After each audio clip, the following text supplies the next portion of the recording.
நபிகள் நாயகம் ஸல்லல்லாஹு அலைஹி வஸல்லம் அவர்கள் கூறினார்கள், மனிதர்களுடைய நிலையை அல்லாஹ் எப்படி மாற்றுவான் என்பதை விளக்குவதற்கு சொல்லித் தந்தார்கள்.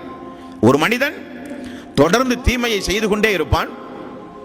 அவனுக்கு மரணம் வருவதற்கு முன்னதாக திடீரென அவன் நன்மையை செய்ய ஆரம்பிப்பான். அப்படி அவன் சொர்க்கம் சென்று விடுவான்.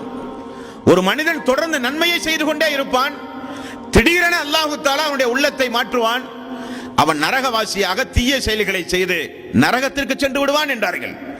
அப்படிப்பட்ட ஒரு நேரம், அப்படிப்பட்ட ஒரு நாள் மனிதர்களின் மீது விதிக்காமல் நிச்சயம் அந்த நாள் வராது, நிச்சயம் அந்த நாள் ஏற்படாது என்று நபிகள் நாயகம் ஸல்லல்லாஹு அலைஹி வஸல்லம் அவர்கள் கூறினார்கள். அன்பர்களே, ஆகவேதான் அல்லாஹ்வினுடைய ரசூல் நிறைய பிரார்த்தனைகளில் குழப்பங்களை விட்டும் அல்லாஹ்வுடைய ரசூல் பிரார்த்தனை செய்தார்கள். பயனற்ற கல்விகளை விட்டும் அல்லாஹ்வுடைய ரசூல் பிரார்த்தனை செய்தார்கள். குழப்பமான காலங்களில் வாழ்வதை விட்டும் அல்லாஹ்வுடைய ரசூல் பிரார்த்தனை செய்தார்கள். மனிதர்களுக்கு வரப்போகிற குழப்பங்களில் மிகப்பெரிய குழப்பமே தஜ்ஜாலுடைய குழப்பம்தான்.